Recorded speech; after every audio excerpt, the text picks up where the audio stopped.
बहुत बार ऐसे है कि हिजड़ा शब्द का मायने ही हमें समझ में नहीं आया, या हमें गाली लगती है। वो गाली नहीं है ना, हमारे लिए तो वो सम्मानपूर्वक शब्द है, वो हमारी पहचान है, यहाँ का कल्चर है, यहाँ के ट्रेडिशन में हम पैदा हुए हैं, और हमारे कल्चर और हमारा ट्रेडिशन हमारे लिए गाली कैसे हो सकती सही है बात ना? है। हमारी परंपराएं हैं, उसके साथ जुड़ी हुई इतिहास है, तो हिस्ट्री कैसे गाली हो सकती है हमारे लिए, है ना? हिजड़ा शब्द जो है वो बेसिकली अरेबिक लिटरेचर से आया, उर्दू शब्द से आया हुआ है। अच्छा। वहाँ उसमें एक शब्द है हिज्र। हिज्र मतलब परिवर्तित होना, जो एक जगह से दूसरे जगह में जाते हैं मोक्ष की तरफ।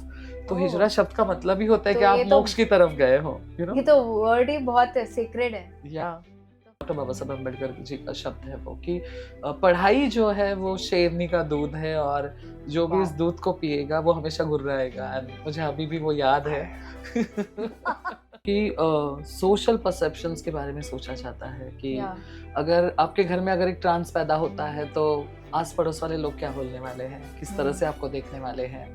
तो same happened with my family. Difficult था उनके लिए भी एक्सेप्ट करना मुझे, जब उनको पता चला पहली बार कि मैं मेल और फीमेल के बियॉन्ड हूँ, और ये मैंने ही बात रिवील की। ऑप्शंस ही नहीं उनके पास थे, या इस व्यवस्था ने उनको ढकेला है वहाँ पे, वो खुद नहीं गए हैं ना। किसी को अच्छा लगा कि शाम को आप मेकअप करो और एक सिग्नल पे खड़े रहो, और ऐसे क्या अचीव कर रहे हैं वो, ये भी देखना है हमें ना। मतलब ऐसे कौन से उनके बैंक में करोड़ों रुपए है और वो हर साल इनकम टैक्स पे कर रहे हैं। देखिए उनकी अर्निंग्स क्या है, किस तरह की, कहाँ वो रहते हैं ना। मतलब ये जो ट्रांस या विमेन जो सेक्स वर्क में है, कौन से बस्तियों में रहते हैं जहाँ पे बेसिक इम्यूनिटीज भी पूरी नहीं होती है लोगों की, और उनके साथ भी तो एक्सप्लॉयटेशन होता होगा। और जैसे ही पता चलता है कि ये सेक्स वर्कर है तो एक्सप्लॉयटेशन की हद तो बहुत बड़ी है, मतलब बहुत बुरी तरह से। मतलब ऐसे है कि फिर वो बोलते हैं ना कि फ्री में अगर कुछ खाने को रखा है तो किसी भी तरह उसको आप छीन के खा लो या लेके भाग जाओ, इस तरह का बर्ताव लोग उनके साथ करते हैं। वो तो बेस है, हमारे जीने का ही रास्ता है, हमारा देश ही उसके ऊपर चलता है, ये व्यवस्था पूरी उसके ऊपर चलती है। तो फिर उसमें कॉन्स्टिट्यूशन को पढ़ते गए और फिर पता चला कि कॉन्स्टिट्यूशन के 4 वैल्यूज हमको मिले हैं।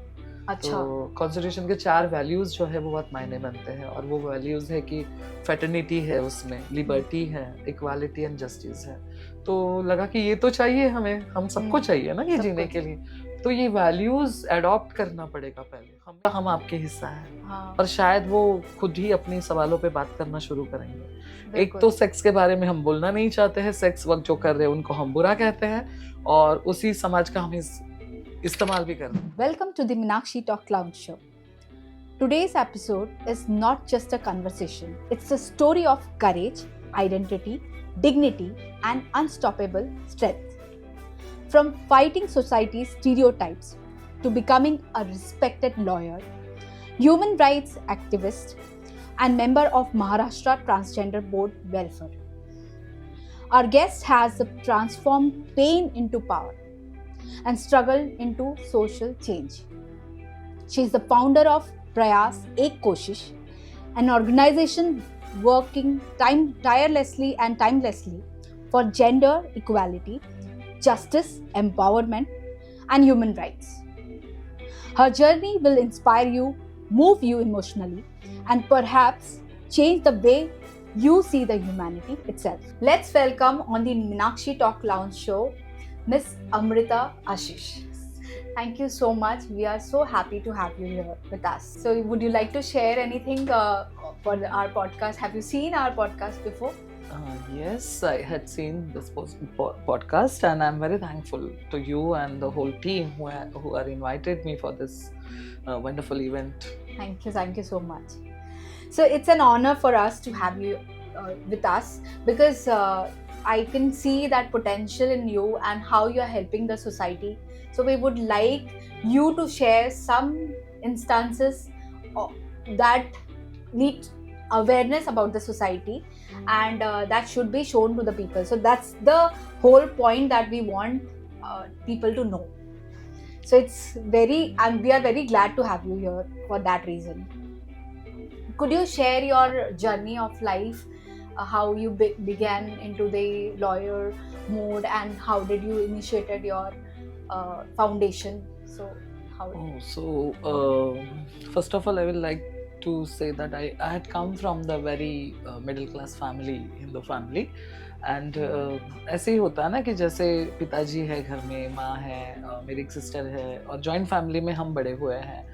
तो वहाँ पे ऐसे ज़्यादा कुछ अपॉर्चुनिटीज़ नहीं थी, मतलब पढ़ाई के लिए बहुत ऐसे मशक्क़त करनी पड़ती थी, बहुत सारी डिफ़िकल्टीज़ होती थी।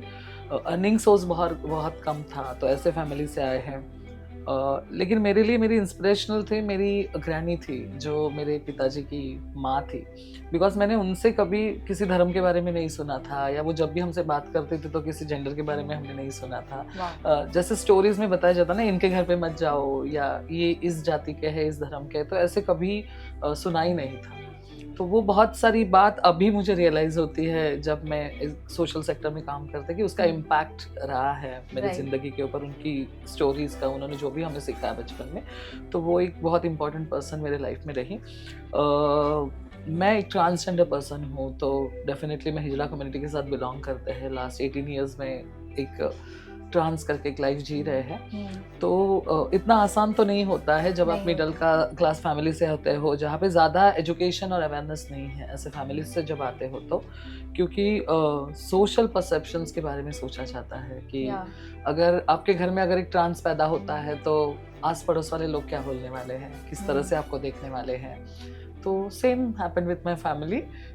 डिफ़िकल्ट था उनके लिए भी एक्सेप्ट करना मुझे, जब उनको पता चला पहली बार कि मैं मेल और फीमेल के बियॉन्ड हूँ, और ये मैंने ही बात रिवील की उनके सामने। तो उनके लिए लाइक ऐसे होता है ना कि ऐसे था कि शुरू में बचपन तो बहुत अच्छा जाता है, सभी का अच्छा जाता है, खेलते हैं, मस्ती करते हैं। फिर घर में एक बहन है तो उसके साथ ज़्यादा मस्ती करो, छोटी है तो और ज़्यादा कूदो खेलो। स्कूल में भी काफ़ी हद तक सारा समय ठीक गया, क्योंकि स्कूल में हम सिर्फ बच्चे होते हैं, स्टूडेंट होते हैं। तो लेकिन जैसे ही मैं 7th 8th स्टैंडर्ड में आने लगे तो मुझे लगने लगा कि I am different than other boys in my class. तो वहाँ पे रियलाइज होने लगा कि उनकी इच्छा है, उनमें आने वाले बदलाव, जैसे आवाज़ बदल जाती है, मस्कुलिन हो जाते हैं, अगर मेल है तो, फीमेल है तो फिर थोड़ी और चीज़ें बदलती है बॉडी पार्ट्स की। तो वैसे मेरे अंदर कुछ नहीं था, हो नहीं रहा था, तो मैं कंफ्यूज थे कि मैं हूँ कौन। स्कूल की एक खास बात थी कि हमारे पीटी टीचर थे, तो वो हमेशा, मैं सेंट कैथरीन स्कूल में पढ़े हैं, अंधेरी में है। तो वहाँ पे मराठी मीडियम में ही पढ़े, क्योंकि मैं उस बैकग्राउंड से ही, मतलब मेरी मदर टंग ही मराठी है, इसलिए। तो स्कूल में ऐसे होता था, पीटी के समय हमें क्रिकेट खेलने के लिए, क्योंकि लड़कों के शर्ट पैंट में जाते थे ना, तो क्रिकेट खेलने के लिए भेजा जाता था। और मुझे वो बैट अभी भी इतनी हैवी लगती है, कभी जमी ही नहीं। क्रिकेट मेरा कभी मेरे इसमें आया ही नहीं। Even I don't like cricket. तो मैंने एक बार ऐसे टीचर प्रैक्टिस करवाने लेके जा रही थी, चलो क्रिकेट कंपटीशन होने वाला है, सारे लड़के आ जाओ, और मैं तभी 8th स्टैंडर्ड में थे, मुझे याद है। तो मैंने क्रिकेट की बैट उठाई और इतनी हैवी लगी तो मैंने उठा के साइड में फेंक दी और मैं जाके साइड में बैठ गया। तो टीचर को शायद उस समय कुछ रियलाइज हुआ होगा कि क्यों नहीं खेला जा रहा है, या कुछ तो डिफरेंट है ऐसे।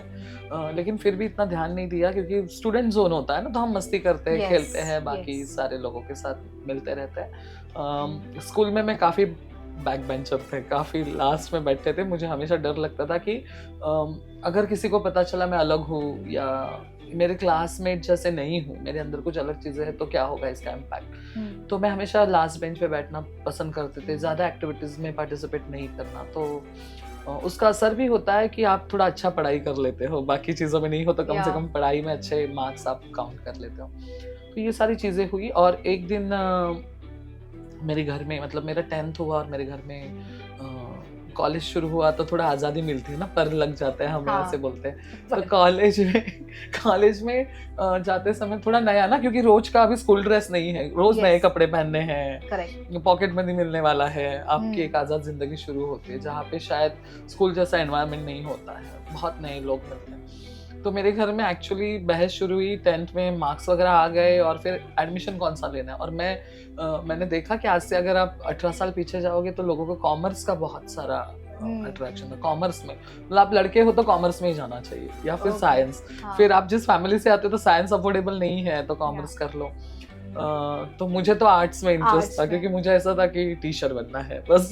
Teacher, okay. तो यही पैशन था, क्योंकि मैं जिस स्कूल में पढ़े थे वहाँ के सारी टीचर मुझे अच्छे लगती थी। फीमेल टीचर्स थी, तो काफ़ी मिलजुल था, एक साथ बैठना, बात करना वगैरह, वो अच्छे से ध्यान रखती थी। कॉन्वेंट स्कूल होने के कारण थोड़ा सा ज़्यादा ध्यान देना वगैरह, तो ऐसे सारी चीजें होती थी।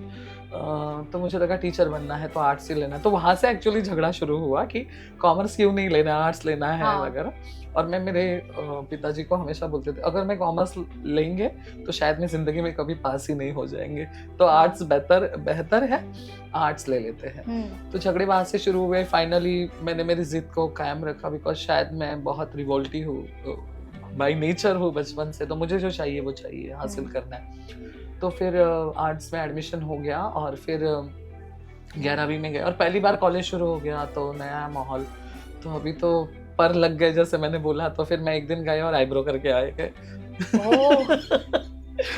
तो ये I think that is a first sign मेरी जेंडर की आइडेंटिफिकेशन करने की, मेरे फैमिली के साथ विजिबल होने की। तो आईब्रो करके आ गए तो घर में थोड़ा सा माहौल ना गर्म हो जाता है, अरे ऐसे कैसे होता है, लड़के आईब्रो करते हैं कि आजकल तो सारे कर लेते हैं ना, अब तो सब करते हैं। यस, लेकिन पहले ऐसे नहीं है ना। और फिर भी कुछ नहीं करते। फिर भी आप उस फैमिली से आते हो जहाँ पे ये सारी चीजें सिर्फ लड़कियों के साथ या एक जेंडर के साथ मर्यादित देखा जाता है। तो आईब्रो करके आ गए, फिर घर में थोड़ा सा हंगामा, माहौल गर्म हो गया। लेकिन मुझे लगता है कि वो एक पिवटरी पीरियड होता है, शरीर में बहुत सारे बदलाव आने लगते हैं जब 16, 17, 18 साल के बीच में आप होता है। It started suddenly. मेरे लिए भी वो सारी चीजें अनकंडीशनल थी और मुझे भी नहीं समझ में आ रहा था ये क्या हो रहा है ना मेरे साथ। मुझे सिर्फ इतना पता है कि मेरे अंदर कुछ चीजें महसूस होती है और मुझे वो करना अच्छा लगता है। मतलब मुझे नेल पॉलिश लगाना अच्छा लगता है, मुझे आईब्रोज करना अच्छा लगता है, मुझे लड़कियों की तरह सजना सवरना अच्छा लगता है, उनके जैसे कपड़े पहनना अच्छा लगता है। लेकिन इसे क्या कहते हैं वो मुझे नहीं पता है, मतलब नहीं पता था ये क्या है एग्जैक्टली। ये तो अभी ज्यादा अवेयरनेस आई है, पर पुराने जमाने में तो you won't understand and you can't explain to people कि ये हमारे साथ क्या हो रहा है। Yes, definitely. ये एक अलग चैलेंज रहता है। तो फिर पिताजी थोड़े ऐसे घर में थोड़ा माहौल गर्मा जाता है और फिर उस हालत में मेरी मम्मी ने कहा ना, ऐसे होता है ना कि कुछ भी करेंगे तो decision maker, who is the decision maker? Father, definitely. तो पिताजी को कहा गया कि तुमने बच्चे को ठीक से संभालना है, you are the responsible to. मतलब एक लड़के को आदमी की तरफ लेके जाने के लिए पिताजी रिस्पॉन्सिबल होता है ना, ये जर्नी को पूरा करने के लिए ऐसे माना जाता है। तो फिर उनके ऊपर बर्डन आने लगा, तो वो प्रेशर मुझे फील होने लगा और मैंने कहा कि नहीं अभी बस हो गया। And then I started fighting. मैं ज़्यादा जो मेरे अंदर की चीज़ें थी उसको विजिबली करने की कोशिश कर रहे थे। तो कभी कभी घर में कोई नहीं है तो मैं लड़कियों के कपड़े पहन के डांस करते थे, मुझे अच्छा लगता था। मम्मी की साड़ी पहन लो, यू नो, शूज, सैंडल्स पहन के देख लो, यू नो। मैं तो जबरदस्ती मेरे भाई को फ्रॉक पहना के, लिपस्टिक लगा के I used to do it. I can understand. वो नहीं चाहता था, फिर मैं करती थी। So I can relate to that. तो फिर ये सारी जर्नी चली और एक दिन ऐसे माहौल क्रिएट हुआ कि आस पड़ोस के लोग पूछते हैं ना कि अरे तुम्हारा, जिसको तुमने बेटा करके इतने साल संभाला है, how it is suddenly changing, क्या हो रहा है? तो एज ऑलवेज की मिडिल क्लास फैमिली सोचती है कि अरे कुछ दिमाग पे असर हुआ है क्या, किसी ने कुछ किया है क्या, you know. So it's gone that way. तो अरे चलो भगवान को दिखा देते, ये करते वो करते। लेकिन लोग समझ नहीं पाते कि ये चीजें ऐसे, this is natural, it's a god gifted. So आप उसी चीज को वापस भगवान के पास जाके क्या बोलने वाले हो रिप्लेस करने के लिए, वो होगा नहीं कभी भी। तो ये जर्नी चली और एक बार इतना बड़ा हंगामा हुआ कि then I went out from my home. सिर्फ एक ही कारण था उसके लिए, जो मुझे सबसे ज्यादा हर्ट हुआ कि बहुत बड़ी लड़ाई हुई और फिर मुझे रिफॉर्मेशन करना है, ऐसे सोचने लगे कि अभी इसका रिफॉर्मेशन करो। ये जिस तरह के स्ट्रेटजीज में खुद की जिंदगी को डाल रहे हैं वो सारी गलत है। ऐसी धारणाएं लोगों के दिमाग में होती है कि जो पैदा लड़का करके हुआ है वो लड़की की तरह जिंदगी कैसे जी सकता है, ऐसे लोगों को लगता है। तो फिर वही मेरे फैमिली में हुआ। जैसे मैंने कहा कि लैक ऑफ अवेयरनेस है, सोशल स्टिग्मा है, हम जिस समाज में रहते हैं वहाँ पे इसी तरह से हमको डाला गया है जिंदगी भर कि लड़के ने क्या करना चाहिए, लड़कों ने क्या करना चाहिए। उसके बियॉन्ड जाके कुछ और भी हो सकता है ना। इन दोनों के बीच में कुछ है, ऐसा हम कभी सोच ही नहीं पाते और हम शायद सोचना भी नहीं चाहते, इतने रिजिड हमारी हाँ। सोच है, you know? वो एक सोसाइटी स्टिग्मा जैसा देखते हैं और हम Yes, वो yes. एक्सेप्टेंस लेवल नहीं होता या है। हमें दोनों साइड में चाहिए, बीच में कुछ नहीं हाँ। चाहिए। आप इस पर रहो या इस पर रहो, अगर इन दोनों के बीच में अगर कुछ है तो फिर हमें लगता है कि ये गलत है, abnormal है, unnatural है, ऐसे बहुत सारी चीजें हम सामने एक्चुअली लाते हैं। साइंटिफिकली भी ये प्रूव होता है क्योंकि male has come from female, Yeah. So it already has that female का Female, instincts. yes. So X Y chromosome होते हैं, right? So X and Y both have been taken by a male, so Yeah. There is a possibility that it can go anyway, right? Yes, yes. So ये acceptance होना, Yes. ये scientifically जब हो रहा है, आपको पता है कि ऐसा हो सकता है, तो why not to accept this in a Yes. Society? और ये भी आता है ना कि लड़का करके जिस तरह से समाज ने मस्कुलिनिटी को जिस तरह से हम देखते हैं कि एक मर्द करके हम जिस तरह से देखते हैं, तो हमें हमेशा लगता है कि मर्द आईब्रो किया हुआ, लिपस्टिक लगाया हुआ, साड़ी पहना हुआ कैसे हो सकता है, यू नो? सो कुछ बाइनरीज बहुत सारी फिक्स है हमारे समाज में, हमारे दिमाग में। तो एज यूजुअल मेरी फैमिली भी उसी बैकग्राउंड से आती है, हाँ। उसी स्ट्रक्चर से आती है सोसाइटी के। तो फिर मेरे माँ ने झगड़ा करते करते मुझे ऐसे बोल दिया कि तुम हिजड़ा हो और हमें तुम्हारी शर्म आती है। आई थिंक उस समय अगर मैं मतलब आज से शायद 10 साल पहले में स्टेटमेंट बोलते तो शायद मैं रो देते, लेकिन आज मैं रोते नहीं है क्योंकि शायद ये सच्चाई है मेरी जिंदगी की, and I accepted that very well. और मेरे हिजड़ा होने पे या मेरे ट्रांस होने पे मुझे कुछ भी गलत नहीं लगता है। शायद आपके लड़की होने पे आपको जितना नाज है या फक्र है, उतना मेरा हिजड़ा होने पे मुझे हमेशा फक्र रहेगा, क्योंकि मैं अलग हूँ लेकिन मैं अनह्यूमन नहीं हूँ, मैं ये हमेशा मानते हैं। और हमारी ज़रूरतें सेम है ना, हमें जीने के लिए हवा चाहिए, खाना चाहिए, कपड़े चाहिए, इमोशनल साथ चाहिए, है ना? सो कुछ डिफरेंट तो है नहीं। और हमेशा हमें ऐसे देखा जाता है कि हम अलग हैं। तो मैं ऐसा मानते हैं कि हम सब अलग हैं। मतलब अभी इस रूम में हम बैठे हुए अगर कुछ लोग हैं तो हम सारे लोग अलग हैं, क्योंकि आपको जितनी रोटियां लगती है शायद उतनी मुझे नहीं लगती होगी, या मैं जितने चावल एक दिन में खाते शायद आप उतना नहीं खाते हो, या मुझे जितना घूमने की जरूरत है शायद उतनी आपको नहीं लगती होगी। तो ये वेरिएशंस तो हम सब में है, तो हम सब अलग है। सिर्फ एक जेंडर की वजह से हम अलग होते हैं ऐसे मैं कभी नहीं मानते हैं। हमारी नीड्स अलग है, हमारी सोच अलग है, हमारा डेवलपमेंट अलग है। तो ये अलगपन मुझे लगता है कि हम सबको एक साथ जुड़ाए रखता है हमेशा। Every individual is unique in its own way. So we should have that open hands to accept everyone in a way they are. At least they are showing their true self rather than manipulating people. आप जब खुद सच्चे होते हो तो आप best life experience कर सकते हो और दूसरों को भी बेस्ट हेल्प कर पाओगे। आप मैनिपुलेटिव होगे तो आप ना आपकी हेल्प कर पाओगे। और ऐसे कितने केसेस हुए, I think in past also people have tried to hide their identity and that has caused lot of crimes. ठीक है, वो करने से अच्छा है कि आप सच्चे और अच्छे रहो। So that's well taken and very wise thing that you said. Yes. It's so good. तो फिर ऐसे हुआ कि मतलब जब समाज बोलता है, समाज हमें हमेशा देखते हुए बोलता है कि आप छक्का हो, हिजड़ा हो, गुड़ हो, मामू, अलग अलग नामों से बुलाया जाता है। और हमें तो पता भी नहीं हम क्या है, ये तो समाज ने हमको सिखाया है हम क्या है। हम तो इंसान करके पैदा हुए, हम तो एक फैमिली करके पैदा हुए, बच्चा करके पैदा हुए। बड़े होने के बाद ये समाज व्यवस्था ने हमको सिखाया है कि हम क्या है, नहीं तो हमें क्या पता होता हम क्या है आखिर। तो फिर मुझे ऐसे लगने लगा वहाँ पे मेरी माँ की बातें सुन के कि शायद जब घर वाले इस तरह से सोचते हैं तो समाज जरूर इससे भी बुरा सोचता होगा। सही बात है। और समाज से तो हम लड़ सकते हैं, लड़ लेंगे, अगर हमें कुछ बोलता है तो हम लड़ते भी हैं, लेकिन अगर घर वाले बोलते हैं तो वहाँ पे लड़ना बहुत मुश्किल हो जाता है, बहुत ही ज्यादा। पर आप बहुत स्ट्रॉन्ग है। हाँ, मैंने इसीलिए कहा कि शायद ये 10 साल पहले होता तो मैं रोते थे, लेकिन आज मैं रोते नहीं है because I accepted the reality. So kind, so nice of you. Thank you. या You want water? No, I can see. आँखें भर आई है, please. Oh, that's okay. नहीं, you are very strong lady. I can say that.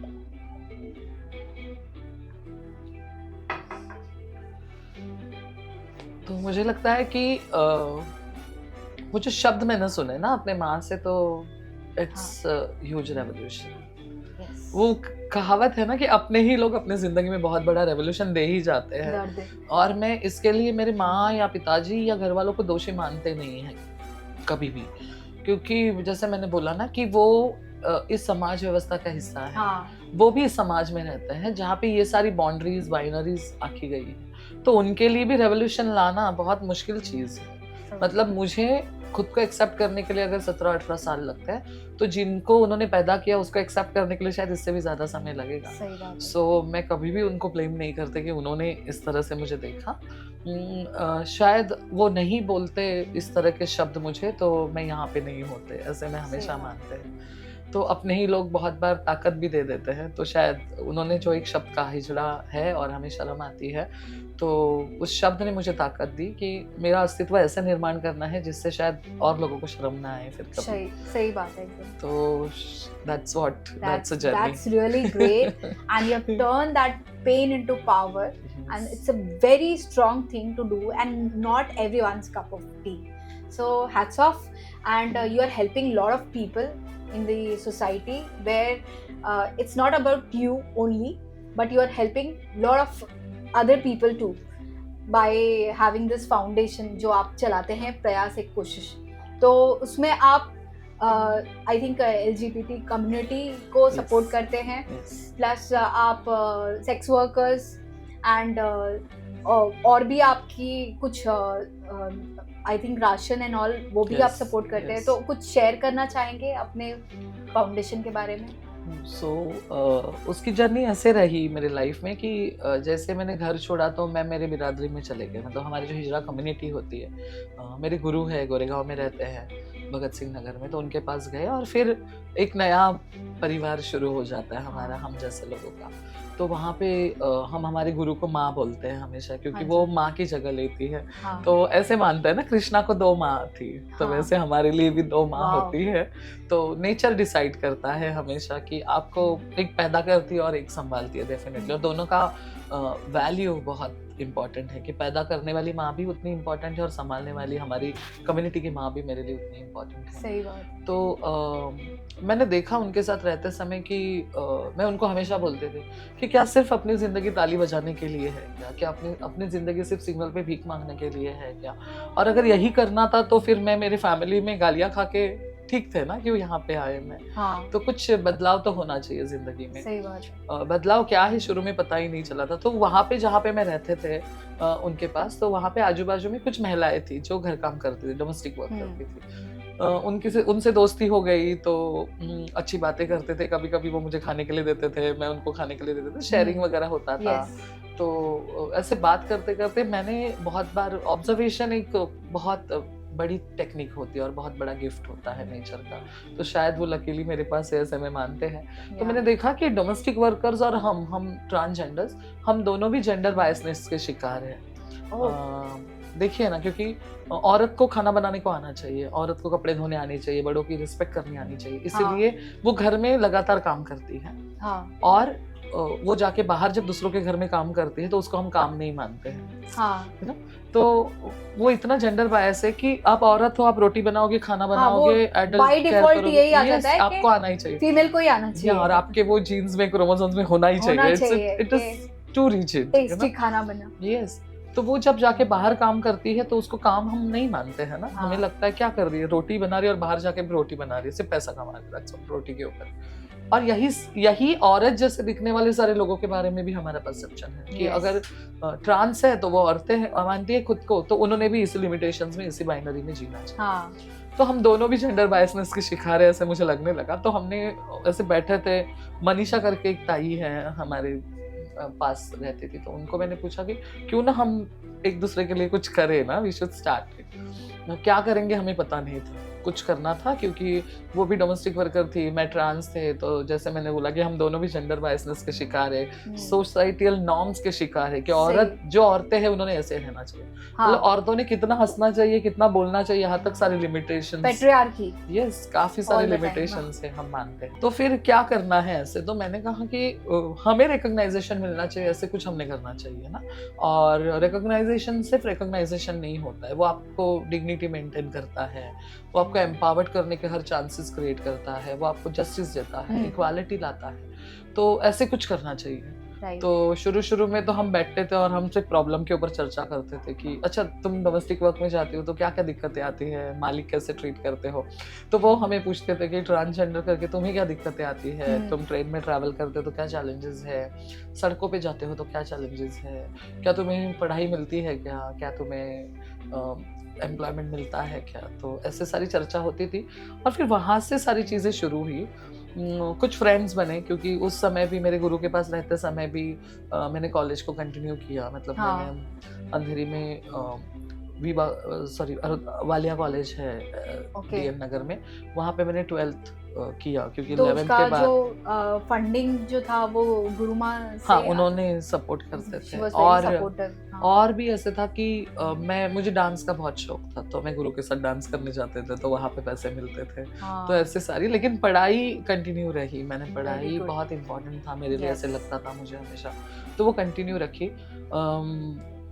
जब ये सारी चीजें समझ में आई कि व्यवस्था हमें कैसे दिखती है, समाज हमें कैसे दिखता है, तो मैं आके गुरु को हमेशा पूछते थे कि लोग हमें क्यों नहीं स्वीकारते हैं, हमें क्या ऐसा अलग है जिसके वजह से उनको इतना घिन आती है हमसे, हम क्यों अलग लगते हैं ना। तो गुरु बोलती थी, मुझे लास्ट वर्ड जो उन्होंने बोला मुझे जिंदगी में, मुझे हमेशा याद है कि वो बोलती थी कि जब तक तुम इस समाज की जरूरत नहीं बनोगे तब तक ये समाज तुम्हें अपनाएगा नहीं। तो तुम्हें जरूरत बनना पड़ेगा, तुम्हें कुछ ऐसे करना पड़ेगा कि लोग तुम्हारे पास आए, तुमसे बात करें और तुम्हारे पास शायद उनके सवालों के कुछ जवाब, तभी वो तुम्हें मानेंगे। और उसके लिए पढ़ाई बहुत जरूरी होती है। Yes. बहुत अच्छी, मतलब बोलते हैं ना, हम उनको प्रणाम करना चाहेंगे आपकी गुरु माँ को, क्योंकि उन्होंने आपको बहुत अच्छा डायरेक्शन दिया है। वरना इस लाइफ में बहुत ऐसे लोग मिलते हैं जो आपको गुमराह करते हैं। तो उनको लिटरली मैं थैंकफुल हूँ कि उन्होंने आपको इतना अच्छा डायरेक्शन दिया है। जहाँ पे पेरेंट ने डिसोन कर दिया,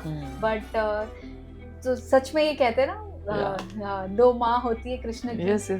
तो उन्होंने काफी अच्छा आपकी लाइफ में रोल निभाया है। You want water? No, it's okay. But seriously, this is so heart-touching story. मतलब स्टोरी नहीं, आपकी तो आप बीती है तो हम समझ सकते हैं, पर हम आपके पेरेंट को एक मैसेज देना चाहेंगे, अगर वो हमारे पॉडकास्ट को कभी सुने तो ये हम बताना चाहेंगे कि whatever life she has chosen, okay, so I think कि उन्होंने अपना डिसीजन जो है वो बहुत स्ट्रॉन्ग रखा है और उन्होंने अपने आप को हाइड नहीं किया है किसी और पर्दे के पीछे। उन्होंने अपनी आइडेंटिटी राइट देयर शो की है, and she is a very honest person and she is so powerful कि आज हमें लग रहा है कि we are blessed to have her with us. तो आप सोचिए आप कितने प्राउड पेरेंट हैं, बट आपने उनको डिसोन किया। I think you will regret for that, and no hard feelings, but she is still respecting you, and someday will come where you will be proud of her. So that's what I wanted to share because she is very powerful lady. I can say that for sure. Thank you. ऐसे हुआ कि कुछ करना है तो क्या करेंगे, तो हमने बोला चलो एक ग्रुप बना लेते हैं, कुछ काम कर लेते हैं। और मेरे कॉलेज के द्वारा हम कहाँ जाते थे बहुत बार, तो फ्रेंड्स होते थे। और मुझे पता है कॉलेज में जाना है तो फिर आपको लड़की बन के जाना इट्स चैलेंज है ना, क्योंकि स्कूल में भी वही एनवायरनमेंट है। हाँ, टीजिंग होगा आपके साथ, आपको जज किया जाएगा आप क्या हो। तो मैंने बाल काट दिए और मैं शर्ट पैंट पहन के कॉलेज जाते थे। तो मुझे याद है ग्रेजुएशन तक किसी को पता ही नहीं चला मैं ट्रांस हूँ करके। अच्छा। बस क्लोजेट में जीना है। गुरु के घर पे आते थे तो हम एंजॉय करते थे अपनी लाइफ ओपन ना। तो हर रोज शर्ट पैंट पहनो और बाल नहीं बढ़ाना है, कॉलेज में जाना है, तो वो फियर के साथ जिंदगी गुजारनी है। तो हमारा गुरु का घर सबसे सेफेस्ट प्लेस, जहाँ पे कोई आपको रोक टोक नहीं, आपको जैसे रहना आप रहिए। तो एंजॉय करते थे हम। तो ये जर्नी शुरू हुई, फिर कॉलेज के कुछ फ्रेंड्स, फिर मैं कहाँ का गैदरिंग्स होती थी, कुछ सोशल मोमेंट्स होते थे, वहाँ पे जाते थे। तो वहाँ पे मैंने एक शब्द सुना था, डॉक्टर बाबा साहब अम्बेडकर जी का शब्द है वो, कि पढ़ाई जो है वो शेरनी का दूध है और जो भी इस दूध को पिएगा वो हमेशा गुर्राएगा। एंड मुझे अभी भी वो याद है। मुझे आज भी याद है बहुत बढ़िया कि सच में पढ़ाई शेरनी का दूध है। सही और मुझे अगर पढ़ाई नहीं होती तो मैं स्टेज पे आज नहीं खड़े होते या सही। बात नहीं करते। तो वो वर्ड बाबा साहब का जो कोट है हमेशा याद रहता है, और फिर वो इंस्पिरेशनल भी रहा। क्योंकि आप समाज के बारे में जितना पढ़ोगे, आप व्यवस्था के बारे में जितना पढ़ोगे, उसको बदलने की ताकत उतनी ज़्यादा बड़ी होगी आपकी। बिल्कुल। तो हमने देखा, पढ़ाई पूरी की, मैंने graduation BA in human and developmental psychology में पूरा किया मुंबई यूनिवर्सिटी ओके। से। और उसने मुझे ताकत दी कि मुझे लगता है साइकोलॉजी एक ऐसा सब्जेक्ट होता है जो आपको सबको समझने के लिए ताकत देता है ना। बिल्कुल। आप सबकी मानसिकता को समझते हो, एक्सेप्टेंस बढ़ जाता है आपका। तो मैंने एक्सेप्ट करना शुरू किया, क्योंकि अगर मैं किसी को एक्सेप्ट नहीं करेंगे तो लोग मुझे एक्सेप्ट कैसे करेंगे, है ना? डेफिनेटली। क्योंकि सोसाइटी ये लेन देन की बात करती है, आप कुछ दे दो और आप कुछ ले लो समाज से, यही प्रक्रिया होती है समाज में जीने की। तो पहले मैंने एक्सेप्ट करना चाहिए, मैंने रिस्पेक्ट करना चाहिए, मैंने लोगों को समझना चाहिए। ये जब शुरू हुआ तो शायद लोगों ने मुझे समझना, मुझे एक्सेप्ट करना शुरू किया। तो वहाँ से प्रक्रिया शुरू हुई। मेरे एक दोस्त है अमरजीत करके, जो सोशल मूवमेंट से आते हैं, अम्बेडकरी मूवमेंट वगैरह से, वुमेन राइट्स के लिए काम करते हैं। तो मैं उनसे मिले और मैंने कहा कि हमें एक ऑर्गेनाइजेशन बनाना है, आप हमें मदद कीजिए ना, क्योंकि वो ऑलरेडी एक ऑर्गेनाइजेशन में, वुमेन्स राइट्स ऑर्गेनाइजेशन में काम कर रहे थे। ओके। तो उन्होंने कहा बिना सोचे समझे, क्योंकि उनके लिए शायद मैं पता भी नहीं होगा कि मैं ट्रांस हूँ या क्या हो, फिर भी वो आए, वो बैठे हमारे साथ मीटिंग में और उन्होंने समझाया और उन्होंने कहा कि आपके ऑब्जेक्टिव्स क्या है काम करने के। और हमारे पास तो कोई ऑब्जेक्टिव नहीं था उस समय, सिर्फ काम करना है, कुछ तो गलत है उसको सही करना है या कुछ ठीक ठाक करना है। किसके साथ गलत हो रहा है, तो हमारे पास 2 लोग ऑलरेडी थे, एक डोमेस्टिक वर्कर और एक ट्रांसजेंडर, क्योंकि हम 2 ही साथी थे।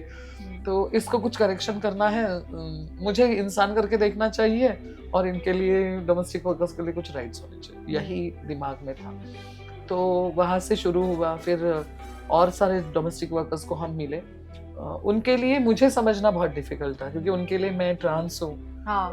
जब मैं मीटिंग में बैठे थे तो वो बहुत बार ऐसे मेरी तरफ देखते रहते थे, अरे ये क्या बात हो रही है ना, एक ट्रांस हमारे साथ बैठ के क्यों बात कर रहे हैं। ओके। तो ये भी था, क्योंकि जिस समाज से वो डोमेस्टिक वर्कर्स आते हैं वहाँ भी तो इतना अवेयरनेस है नहीं ना, वही रूटीन है, वही जिंदगी है, वही कुछ सिखाया गया है। यस, तो ऐसी बातें थी। वहाँ एक्चुअली हमने चेंज लाने की कोशिश की और हम 8 लोग इकट्ठा आए। अमरजीत जिन्होंने हमें मदद की पूरी ऑर्गेनाइजेशन डेवलप करने के लिए, फिर मैं हूँ, फिर हमारे डोमेस्टिक वर्कर्स हैं, ऐसे सारे 6 लोग इकट्ठा आए और हमने प्रयासिक कोशिश नाम की ऑर्गेनाइजेशन बनाई। 2006 में हमने ऑर्गेनाइजेशन स्टार्ट किया एज अ मूवमेंट करके। 20 years। हाँ, और 2012 में जाके हमने रजिस्ट्रेशन किया, क्योंकि तब तक हम तो छानबीन कर रहे थे इसको कैसे ऑर्गेनाइजेशन के फॉर्म में लाए, है ना, कि क्या चैलेंजेस है, किस तरह से हम लोगों तक पहुंचे, किस तरह से इस सवालों को लोगों तक लेके जाए। और वहाँ से एम्स बने, समाज के साथ बढ़ते बढ़ते ऑब्जेक्टिव्स बने, और हमें पता चला कि हमें 5 चीज़ें चाहिए इस समाज व्यवस्था में, यहाँ के सिस्टम से हमें चाहिए। और फिर इसलिए मैंने कहा ना कि हमें डिग्निटी चाहिए। सबसे पहले आत्मसम्मान की हम बात करते हैं, हम बात न्याय की करते हैं ना, और न्याय से कोर्ट या कचहरी की न्याय की बात नहीं करते, हम सामाजिक न्याय की बात करते हैं। इस समाज के व्यवस्था में न्याय होना चाहिए सभी के लिए। फिर हम कहते हैं कि हमें एम्पावरमेंट का हर रास्ता हमें मिलना चाहिए, हर चांस हमें मिलना चाहिए। हम इक्वालिटी की बात करते हैं, तो इक्वालिटी आजकल तो ऐसे ना, इक्विटी और इक्वालिटी ये 2 चीजें हम बार बार बोलते हैं, और मैं हमेशा बोलता हूँ equality means equality, no don't talk about the equity, because आप थोड़ा सा कुछ देके हमें शांत मत कीजिए, आप हमारे पूरे अधिकारों की बात कीजिए, इंसान करके हमें देखने के लिए। और अगर आप इंसान करके देखते हो तो आप इक्विटी से ज्यादा इक्वालिटी की बात करना शुरू करोगे। सो इक्वालिटी बहुत जरूरी है, और इक्वालिटी सिर्फ और सिर्फ समाज में या कानून में नहीं, हमारी सोच में इक्वालिटी होनी चाहिए ना। जब तक की सोच की इक्वालिटी पैदा नहीं होगी तब तक समाज की इक्वालिटी हम कहाँ से लाने वाले हैं ना। तो दैट इज इम्पोर्टेंट मुझे लगता है। और लास्ट जो हम बात करते हैं कि रिकॉग्नाइजेशन, हर इंसान को अपना रिकॉग्नाइजेशन करने का पूरा अधिकार है और होना भी चाहिए। क्योंकि अगर एक औरत है तो वो बोलेगी मैं औरत ही हूँ, अगर एक ट्रांस है तो उसमें क्यों शर्म आती है हमें एक्सेप्ट करने के लिए, या मैं ट्रांस हूँ या हिजड़ा कम्युनिटी से बिलोंग करता हूँ, ये बोलने के लिए कौन सी शर्म आती है हमें ना। तो ये सारी चीज़ें मुझे लगता है कि हमने हमारे ऑब्जेक्टिव्स बनाए, काम करने का ज़रिया बनाया, और पिछले 2012 से लेके 2026 तक हम ऑलमोस्ट 1200 से ज़्यादा डोमेस्टिक वर्कर्स के साथ जुड़े हुए हैं। Oh, that's a good उनको number. राइट के लिए एम्पावर्ड करना, हम 132 ट्रांसजेंडर्स के साथ जुड़े हुए हैं, जिसमें एलजीबीटी कम्युनिटी भी शामिल है, और हम उनके भी हक की बात करते हैं, इक्वालिटी की बात करते हैं, कॉन्स्टिट्यूशनल फंडामेंटल राइट्स की बात करते हैं, और साथ ही में हमने डोमेस्टिक वर्कर्स के जो बच्चे हैं उनमें जेंडर इक्वालिटी की बातें स्प्रेड करना शुरू की, क्योंकि हमारे घरों में जेंडर इक्वालिटी की बातें होती ही नहीं है। नहीं होती है। जेंडर को हम सेक्स के साथ इतना कंबाइन कर चुके हैं कि हमें लगता है जेंडर मतलब सेक्स है। हाँ। तो ये सारी दो अलग चीजें हैं। Your educational journey includes psychology as well as law. How have these two fields helped you to understand people and society better? मुझे ऐसा लगता है कि साइकोलॉजी ने ऑलरेडी मेरी हेल्प बहुत की। हाँ जी। मुझे रिवोल्टी बना के कि जो है वो है, सच्चाई सच्चाई होती है, just accept it. Exactly. And आप किसी भी डर या किसी की सहमति के लिए मत रुको कि कौन आपको एक्सेप्ट करेगा। So be open up for yourself first. Yeah. और लोगों को समझना ये बहुत बड़ी बात होती है। मतलब हमें, जैसे मैं हमेशा बोलते हैं कि मुझे समझने के लिए 17 साल लग सकते हैं, तो मुझे किसी कोई और है जो मुझे समझने के लिए शायद और 20-24 इयर्स भी ले सकता है। Right. तो वो समय देना, ये साइकोलॉजी ने सिखाया कि पेशेंस रखना, चीज़ें बदलेगी, यू नो। और लोगों को अगर दिक्कतें हैं तो उसके पीछे बहुत सारे रीजंस होते हैं, है ना। हम, हमारा कल्चर, हमारा ट्रेडिशन, हम जिस फैमिली से आते हैं, हम जिस व्यवस्था में जीते हैं रोज, हम जिस तरह की हम पढ़ाई हमने की है, जिस तरह का समाज हमने देखा है हमारे आसपास, ये सारी चीजें हमारी मानसिकता में फिट है। Right. तो उसको बदलने का तो एक दिन का काम नहीं है, हाँ बहुत जी। सारा समय लगेगा। साइकोलॉजी ने ये एक बहुत बड़ी हेल्प की कि लोगों को समझो, और कुछ रेवोल्यूशन ऐसे एक दिन में नहीं आने नहीं वाला आने वाला। You need to work on the people's mind first of all. तो उनको अवेयर करो चीज़ें क्या है, सच्चाई क्या है चीज़ों के पीछे, ताकि लोग धीरे धीरे बदलाव की प्रक्रिया में जाते हैं। बिल्कुल। और बदलाव बहुत ऐसे लॉन्ग टर्म जर्नी है। वो आज आपने सोचा कि कल मुझे किसी ने एक्सेप्ट करना चाहिए, it is not Not possible. वो होगा ही नहीं। तो बदलाव अगर लोगों को लगता है कि लोगों में लाना है, तो कांस्टेंट उसको काम करने की जरूरत होती है। तो पेशेंस जरूरी है ना। बिल्कुल। तो वो एक चीज है। और जब सिर्फ बदलाव लाएंगे और किसी ने मुझे एक्सेप्ट किया, इसका मतलब मेरे सारे अधिकार मिल गए, ऐसे तो होगा नहीं, यू नो।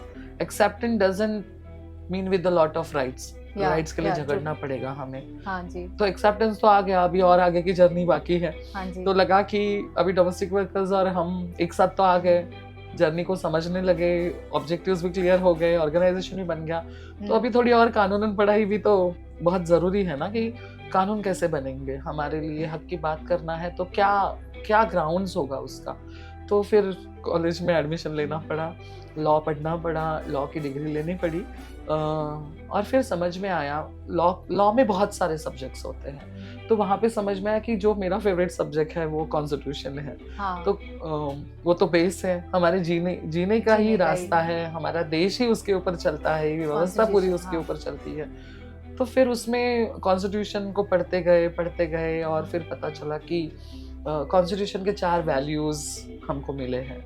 अच्छा। तो कॉन्स्टिट्यूशन के 4 वैल्यूज जो है वो बहुत मायने बनते हैं, और वो वैल्यूज है कि फेटर्निटी है, उसमें लिबर्टी है, इक्वालिटी एंड जस्टिस है। तो लगा कि ये तो चाहिए हम सबको चाहिए ना ये जीने के लिए। तो ये वैल्यूज अडॉप्ट करना पड़ेगा पहले, हमें लोगों के साथ फेटर्निटी दिखानी पड़ेगी, हमें लोगों के साथ इक्वालिटी जैसा बर्ताव करना पड़ेगा, हमें लोगों के साथ लिबर्टी के बारे में बात करनी पड़ेगी ना। हाँ। तो मतलब मेरा जो नॉलेज बना वो ऐसे बना। मैं हमेशा इंडिपेंडेंट और लिबर्टी में बहुत डिफरेंस रखते हैं, क्योंकि मैं हमेशा मानते हैं कि आज़ादी जो है ना वो 2 शब्द है। लिबर्टी अलग होता है, इंडिपेंडेंट हमेशा अलग होता है। हाँ। लिबर्टी ये आपको पैदाइश से मिल जाती है, अब जैसे पैदा होते आपको मिल गई, उसके लिए किसी से लेनी नहीं पड़ेगी। हाँ। अगर मुझे यहाँ से उठना है तो आपको पूछना पड़ेगा ना मैं जाऊँ क्या बाहर। हाँ। तो मेरी आजादी यहाँ पे कायम नहीं रहेगी, उसके लिए मुझे पूछना पड़ेगा, मुझे मांगनी पड़ेगी ना, कि हमेशा हमें तो हमारे देश की आजादी भी तो मांगनी पड़ी ना, है ना। गुलामी से बाहर आने के लिए तो लड़ना पड़ा है, लेकिन लिबर्टी जो है पैदाइश ही हमें मिली है। उसके ऊपर किसी का कंट्रोल नहीं होगा। तो ये 2 शब्द मेरे लिए बहुत मायने बनते हैं और मैं मानते हैं कि पैदाइशी लिबर्टी मिली है तो उसका इस्तेमाल भी होना चाहिए। हाँ जी। तो मैं इस तरह से 2 चीज़ों को हमेशा समाज के सामने रखते हैं। हाँ। और दूसरी बात है कि कॉन्स्टिट्यूशन जब पढ़ा, कॉन्स्टिट्यूशन के बारे में और ज़्यादा रिसर्च किया, स्टडीज़ की, तो फिर पता चला कि यही बेस होगा हमारे काम का। हमें इस तरह से ही काम करना पड़ेगा। क्योंकि कॉन्स्टिट्यूशन कभी भी नहीं कहता है कि आप आपके अधिकार की बात करते समय दूसरों को निग्लेक्ट करो, हाँ। या दूसरों को आप बोलो कि आप सही नहीं हो, है ना? हाँ। वो इंक्लूसिव बात करता है, वो सभी को एक साथ लेके जाने की बात करता है ना। राइट। इसीलिए तो हमारा पहला शब्द है ना, we the people of India, है ना। है तो हम इंडियंस हैं, तो हमें जरूर ये चीजें तो मिली है कॉन्स्टिट्यूशन से, बड़ी चीजें मिली है। तो मुझे लगता है वो सारी चीजें लॉ के पढ़ाई में आ गई, जिसने मेरी और मानसिकता को बदला, देखने का नजरिया बदला लोगों की तरफ, मुझे खुद को देखने का नजरिया बदला, और उसी चीज़ों को मैं ढालते गए और लोगों को भी उस तरह से सिखाते गए।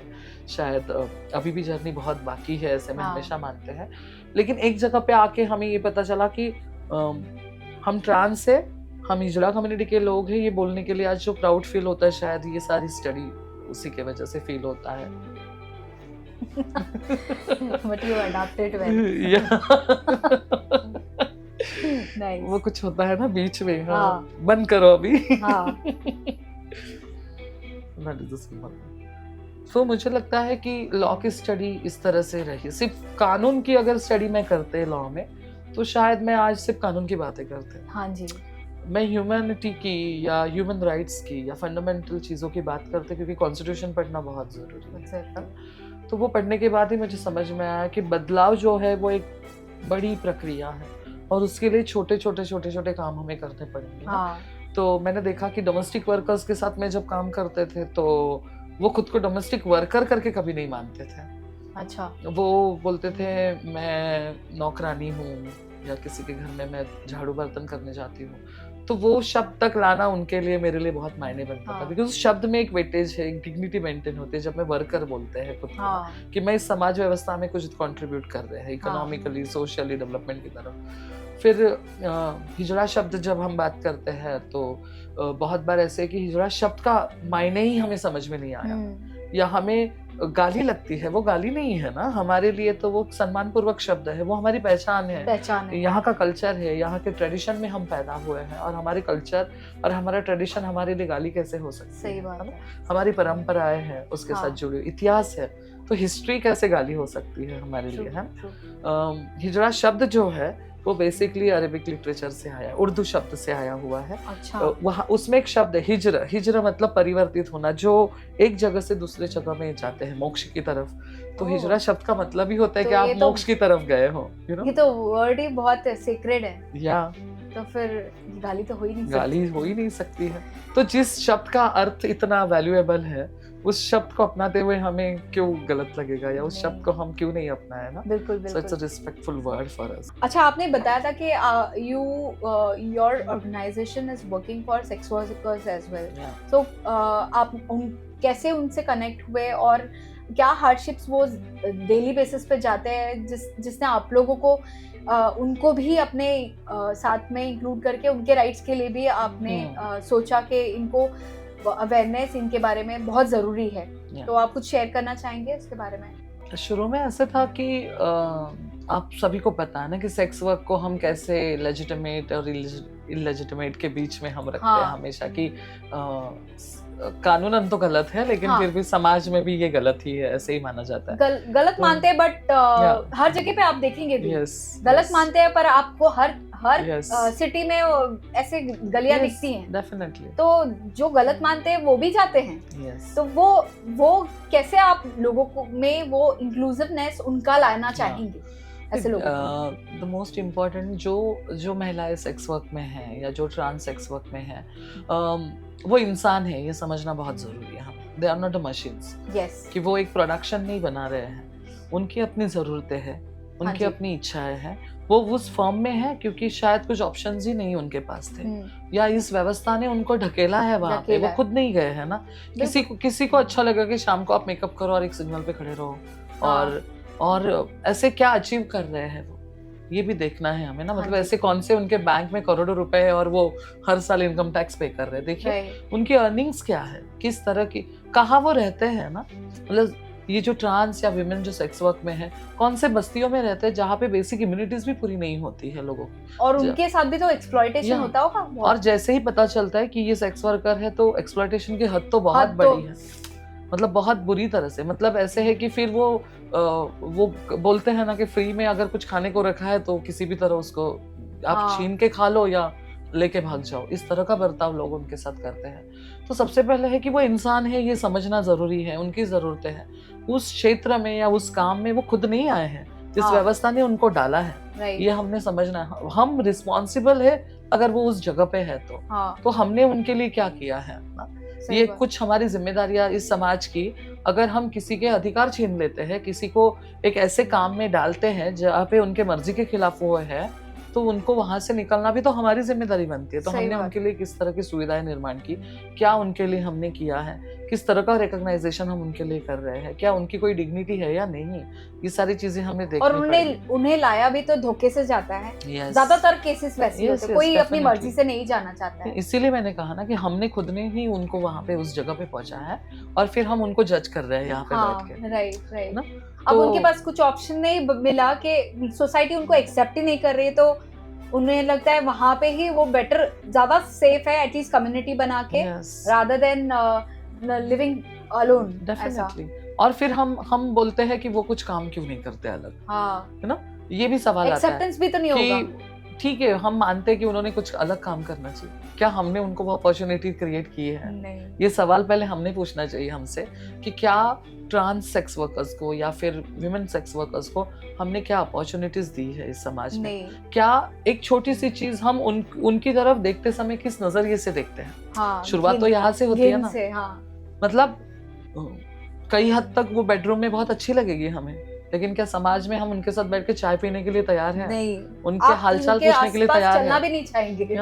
मतलब वो वहां पे जो खड़े रहते हैं उस गली को ही हम बदनाम मानते हैं, हाँ, तो हम किस तरह की परिवर्तन की बात करते हैं ना। सही तो बात। उस गली में तो हमने उनको पहुंचाया, तो और वो बदनाम बहुत ही कौन है ये वल्नरेबल देखना पड़ेगा। सिचुएशन में रहते हैं, उनके Yes. पास उनको है ना मेडिकल फैसिलिटीज सब भी, तो आप तो कुछ हम ऐसे जनरली reforms- कोशिश करते हैं कि हम जैसे सेल्फ हेल्प ग्रुप बना देते हैं उनका, क्योंकि वो एक बस्ती में रहते हैं, तो वहाँ पे सेल्फ हेल्प ग्रुप और जो महिलाएं हैं जो हाँ, डोमेस्टिक वर्कर्स है हाँ, उनके साथ उनको बिठाओ ताकि वो शेयरिंग हो, क्योंकि yes. वो भी औरत है और हम भी औरतें ही हैं, तो हम्म। हम एक दूसरे को अगर नहीं समझ पाएंगे तो हम प्रॉब्लम को सोल्यूशन कैसे लाएंगे ना। सही बात है। तो वो एक चीज है। सेकेंडरी उनके लिए कुछ स्पेशल वर्क हमें करना पड़ता है, जैसे उनके हेल्थ रिलेटेड इश्यूज हाँ, होते हैं, बहुत, हाँ। उनके लिए अलग स्किल ट्रेनिंग कुछ हम कर सकते हैं क्या, तो वो हम ज्यादा उनके बच्चों के लिए कुछ हम स्पेशली मेन स्ट्रीम एजुकेशन हो, सपोर्ट्स हो, तो इस तरह के काम भी प्रयास कर रहा है।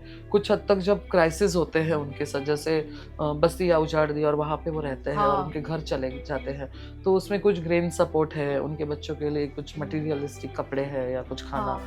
डेली हम प्रोवाइड कर सकते हैं क्या, तो वो हम कोशिश करते हैं। देखो और उनके बच्चों के एजुकेशन वो भी, यस डेफिनेटली, हाँ। हर किसी को लगता है कि मैंने बेहतर से बेहतर जिंदगी की तरफ जाना चाहिए, किसी को भी नहीं लगता है कि मैंने रिफ्रीड होना चाहिए, राइट राइट, किसी को भी नहीं लगेगा, नहीं लगेगा। हर किसी का सपना है कि बेहतर जिंदगी होनी चाहिए। बट उनके बच्चे सेफ Yes. रहते हैं क्या वो environment? बहुत बार ऐसे होता है कि बच्चे तो सेफ नहीं होते, मतलब आम तौर पे ही बच्चे सेफ नहीं है। हाँ, वो महाराष्ट्र तो में पिछले normally- 2 महीने में हम देख रहे हैं Shit. कितने सेक्सुअल असॉल्ट के, चाइल्ड सेक्सुअल हाँ, और वो असॉल्ट तो के केसेस हैं। जो गली में रहते हैं वहां पे तो ऐसे भेड़िए घूमते Yes. रहते हैं। तो वनरेबल लोगों के बच्चे तो और इजी सॉफ्ट टारगेट है और ज्यादा, है ना।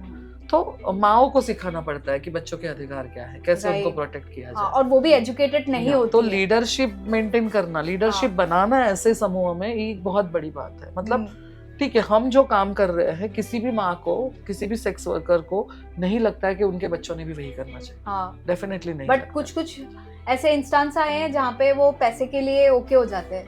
नहीं, देखिए किस तरह से समाज में उनकी स्टोरियां पोर्ट्रेट की गई है, हाँ। ये भी तो मायने बनता है ना। मतलब अगर मैं एक बच्चा पैदा करती हूँ, क्या मुझे ये ड्रीम हो सकता है कि मेरा बच्चा भी सेक्स वर्कर बने? नहीं नहीं, बिल्कुल नहीं हो सकता है ना। वाइल्डेस्ट क्योंकि मैंने जो भुगता है इतने सालों में, कोई भी माँ नहीं चाहेगी कि सेम मेरे बच्ची या बच्चा भुगते सही हैं, यू बात। नो। जैसे आज मैं अगर ट्रांसजेंडर हूँ और मैं अगर सेक्स वर्कर ट्रांसजेंडर्स को देखते हैं, तो आने वाली जनरेशन ने नहीं करना चाहिए, यही हम सोचते हैं। बिल्कुल ठीक है, हाँ क्योंकि वहां पे सुविधाएं अभी तक उपलब्ध नहीं हुई है, ना प्रोटेक्शन की बातें हो रही है, नहीं ना हो सोशल सिक्योरिटी डेवलप्ड हो रहा है।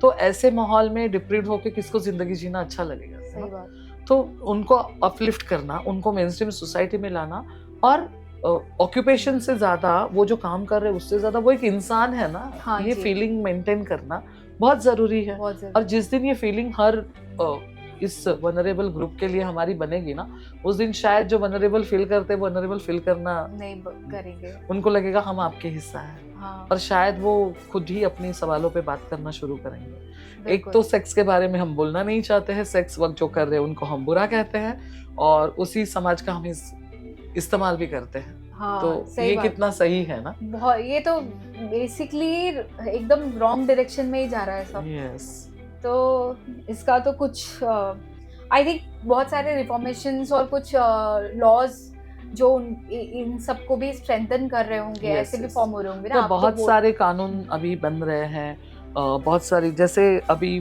इनिशियली ऐसे था कि सेक्स वर्कर के ऊपर हुए रेप को, या ट्रांस के ऊपर हुए रेप को हम रेप नहीं मानते थे समाज में, क्योंकि हमको लगता है ये तो रोज वही काम कर रहे हैं, तो रेप कैसे वो भी हो गया? कंसेंट तो जरूरी Yeah. होता है तो आप कोई भी हो सामने मेरे consent तो main मेरे चीज़- मर्जी के खिलाफ किसी ने भी मेरे शरीर को हाथ लगाया तो मेरे लिए वो असॉल्ट ही है ना। असॉल्ट है यस तो वो व्याख्या अभी आ गई है, तो उसको भी रेप मानते हैं। ट्रांसजेंडर्स के सेक्सुअल असॉल्ट को भी हम रेप मानते हैं। अच्छा सिर्फ ऐसे है कि समाज या व्यवस्था जिस नजर से हम हिनियस क्राइम मानते हाँ, हैं ना रेप हाँ को, तो वो सेक्स वर्कर के साथ जब होता है तो उसको इतना हिनियस माना नहीं जाता है। हाँ तो उसकी जो डेप्थ है ना वो कम होती है जैसे हम वनरेबल कम्युनिटीज के साथ जुड़ना शुरू करते हैं। राइट तो मुझे लगता है कि ऐसे नहीं होना चाहिए, कानूनन उसकी डेप्थ उतनी ही होनी चाहिए। उतनी ही होनी चाहिए असॉल्ट इज असॉल्ट। Assault. अगर किसी को विक्टिमाइज किया गया है, फिर वो सेक्स वर्कर हो या ट्रांस हो या नॉर्मल ह्यूमन डोमेस्टिक बीइंग या कोई भी हेल्पर हो जो भी हो असॉल्ट इज असॉल्ट। हाँ. और असॉल्ट को आप उसके वो क्या काम कर रही है इस तरह से देखोगे हाँ तो फिर That हर is किसी को just a सजा कम work. ज्यादा करनी पड़ेगी। True very true Yes.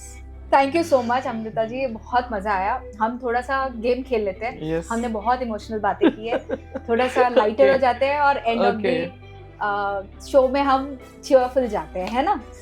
तो बहुत मजा आया और आपने बहुत सारी हार्ड ट्रूथ शेयर करी हैं और आई थिंक लोगों को अवेयरनेस होगी और वो जो इंक्लूसिवनेस है धीरे धीरे लोगों में आएगा इस शो के through.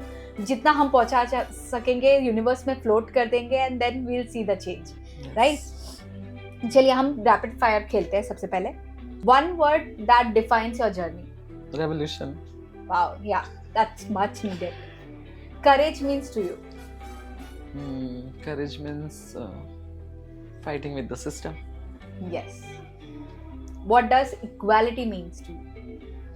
Inclusivity. Yes. A person who inspires you deeply within. My friend Amar.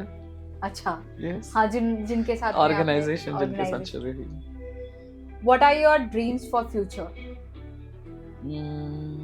मैं एक ऐसी ऑर्गेनाइजेशन अच्छी से डेवलप करूँ जहाँ पे जो ये लोग हैं, डोमेस्टिक वर्कर्स हैं और ट्रांस है, ये खुद इसको लीड करे, मेरी जरूरत ना हो।